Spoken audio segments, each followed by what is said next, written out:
Hola, ¿qué tal? ¿Cómo están? Bueno, pasamos por acá, sí, ya tenemos a Saturno directo, ya desde el día de ayer, el día 28, y hoy también sale de su retrogradación Mercurio. Así que la verdad que las cosas empiezan a andar mucho mejor, todavía igualmente Mercurio está en sombra, pero por lo menos así están las cosas un poquito más ordenadas. Bueno, vamos a hablar, sí, de la luna llena que se va a estar dando el día 5 de diciembre y es una luna llena en Géminis, ¿sí? Las lunas llenas siempre nos van a estar remitiendo lo que son finales, ¿sí? A cierres y también para un momento de introspección, ¿sí? Esto más que nada nos va a venir, sí, a dar un cierre, obviamente, de este año y también es un balance, sí, de alguna manera, de aquellas cosas que pudimos hacer y de que no pudimos hacer, sí.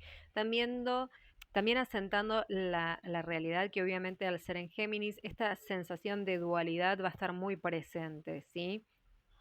Y obviamente vamos a ir viendo ascendentes por ascendentes, ¿sí? Más que nada para que podamos entender cómo este cierre se va a realizar, ¿sí?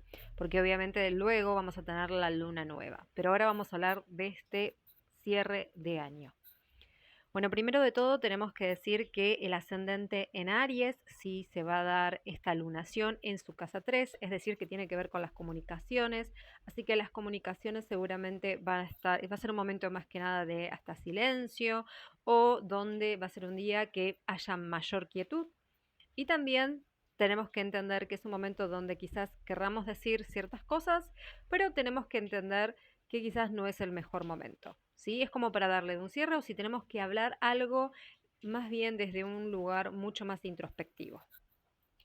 Luego tenemos el ascendente en Tauro, si esta lunación cae en su casa 2, que tiene que ver con el dinero. Esto seguramente tiene que ver con un final, ¿sí? De una manera de manejarnos con el dinero, cómo hacemos producir, ¿sí? Si tenemos algún tema con las producciones de cosas o de cantidades. Bueno, seguramente va a ver algo nuevo. Sin embargo, tenemos que cerrar lo viejo. Si es un momento más que nada de balance, ¿sí? De auditorías para la casa 2. Luego tenemos el ascendente en Géminis, ¿sí? Que tiene que ver con esta lunación. Esto va a ser muy preponderante para el ascendente en Géminis en su grado 13, porque la lunación se da en este grado, y para aquellos que tengan luna en Géminis también, si es que coincide ¿sí? con este grado. Va a ser en la casa 1 que tiene que ver con la identidad, sí, tenemos que hablar de finales, tenemos que hablar seguramente de que hay un cambio de paradigma en nuestra identidad, entendemos que todo esto lo que nos sucedió este año, bueno, nos va a servir para algo nuevo para el 2026, ¿sí? Obviamente haciendo referencia a Urano en Géminis en el 2026.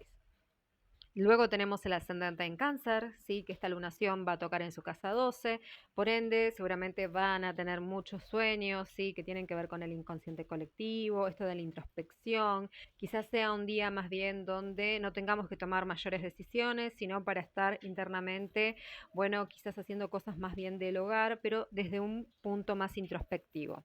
El ascendente en Leo, ¿sí? Esto cae en su casa 11 y tiene que ver con los grupos, ¿sí? Finales de grupos, finales de amistades, también cambios, ¿sí? De amistades que se pueden estar dando, porque obviamente se está preparando todo para fechas importantes como fin de año.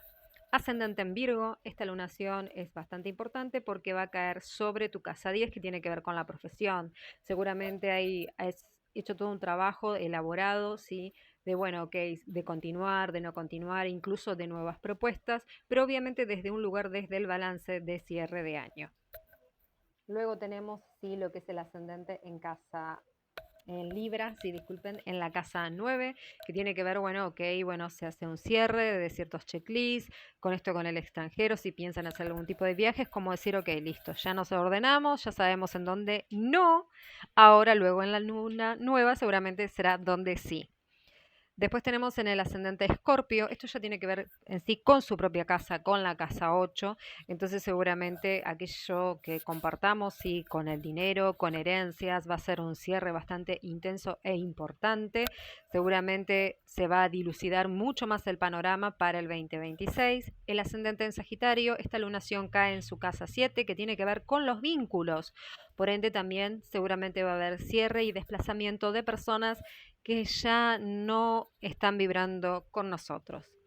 ascendente en Capricornio, esta lunación va a caer en su casa 6, por ende también hay que tener ciertas reservas de cuidado, seguramente vamos a cambiar la manera, ¿sí? De ciertas rutinas, pero obviamente esto es darle un final, ¿sí? A ciertos hábitos que quizás no nos estaban haciendo tanto bien.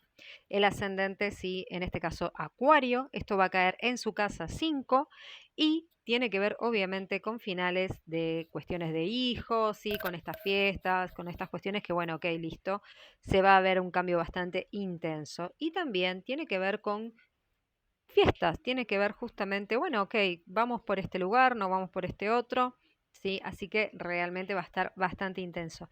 Y ascendente en Piscis, ¿sí? Esta lunación va a caer en tu casa 4, que tiene que ver con el hogar, ¿sí? Que tiene que ver con, bueno, quizás tengamos que recibir un no o un sí de personas inesperadas para las fiestas, ¿sí? Hay mucha trama de todo esto, ¿sí? O cómo nos organizamos, porque realmente los ascendentes en Piscis están bastante sensibilizados y mucho más justamente porque Saturno ya está directo, ¿sí? Y sin olvidar que también tenemos presente al señor Neptuno. Entonces, realmente es una lunación que va a traer ciertas cosas que debemos de hablar, de charlar, pero no desde un lugar tan superficial, sino más bien desde la introspección. Así que bueno, espero que les haya servido. Besos y abrazos.